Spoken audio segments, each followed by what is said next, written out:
నిజం గడప దాటేలోపే అబద్ధం ఊరు దాటి వెళుతుందని పెద్దలు చెబుతూ ఉంటారు.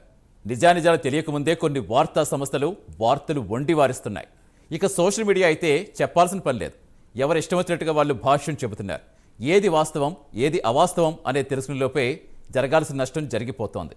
ఇలాంటిదే ఇటీవల చెన్నైలో ఓ సంఘటన చోటు చేసుకుంది. ప్రముఖ గాయకుడు మనో కుమార్లు మద్యం మత్తులో యువకులపై దాడి చేసినట్టుగా కేసు నమోదు చేశారు పోలీసులు. ఇక మీడియా దీనిపై ఒకటే ప్రచారం చేస్తుంది. అసలు ఇంతకీ ఆ రోజు ఏం జరిగింది?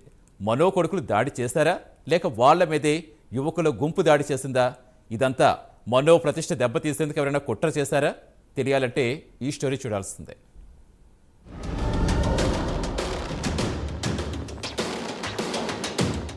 ప్రముఖ సింగర్ నాగూర్ బాబు అలియాస్ మనో ఇప్పుడు వార్తల్లోనికి ఎక్కారు. చెన్నైలో జరిగిన ఒక సంఘటనతో మనో పేరు మీడియాలో హాట్ టాపిక్ గా మారింది. దీనికి కారణం మనో కుమారులు ఒక కేసులో ఇరుక్కోవటమే.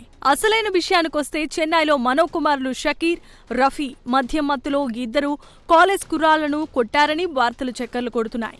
దీంతో పోలీసులు మనో కుమార్లపై కేసులు నమోదు చేశారు. రఫీ, షకీర్తో పాటుగా వారి స్నేహితులు విఘ్నేష్, ధర్మ, జాహీర్ పై కూడా కేసు నమోదు చేశారు. ఇక్కడ సీన్ కట్ చేస్తే అసలు విషయాలు బయటపడ్డాయి.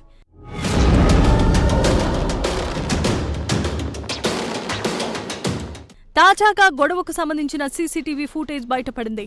దీనిని పరిశీలిస్తే దాడి చేసింది మనో కుమారులు కాదని, అసలు దాడి జరిగింది మనో కుమార్ల మీదే అన్న విషయం బయటికి అర్థమవుతోంది. 4 ద్విచక్ర వాహనాలపై 10 మందికి పైగా వ్యక్తులు రఫీ, షకీర్ పై దాడికి పాల్పడినట్లుగా ఆ సీసీ ఫుటేజ్లో దృశ్యాలు కనిపిస్తున్నాయి. మనో ఇద్దరు కుమారులపై 8 మంది వ్యక్తులు రాళ్లు, కర్రలతో దాడి చేసినట్లుగా తెలుస్తోంది.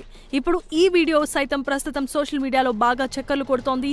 దీంతో మనో కుమారులకు ఈ కేసులో ఎటువంటి సంబంధం లేదని తెలుస్తోంది.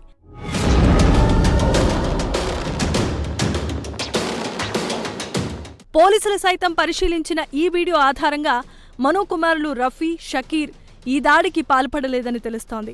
ఇదే విషయాన్ని మనో భార్య కూడా పోలీసులకు చెప్పినట్లుగా సమాచారం.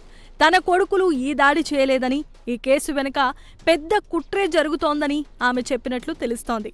అసలు ఈ దాడి వెనుక ఉన్నది ఎవరు, ఎందుకు ఇదంతా చేస్తున్నారో పోలీసులు నిగ్గు తేల్చాల్సిన అవసరం ఉంది.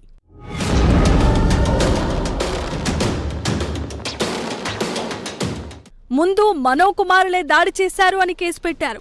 ఇప్పుడు విజువల్స్ లో వారినే కొడుతున్నట్లుగా కనిపిస్తోంది. దీంతో గాయకుడు మనో పేరు ప్రతిష్టలను దెబ్బతీయటానికే ఇలాంటి కేసులు పెట్టించారని తెలుస్తోంది. తెలుగు, తమిళ్, కర్ణాటకలో ఎన్నో చిత్రాలకు పాటలు పాడిన నేపథ్యం మనోది. ఎప్పుడూ వివాదాల జోలికి వెళ్లని మనో కుటుంబాన్ని వీధిలోనికి లాగడానికి చేసిన ప్రయత్నంగా స్థానికులు చెబుతున్నారు. చూడాలి మరి ఇప్పటికైనా పోలీసులు అసలు నిందితులను పట్టుకుంటారో లేదో.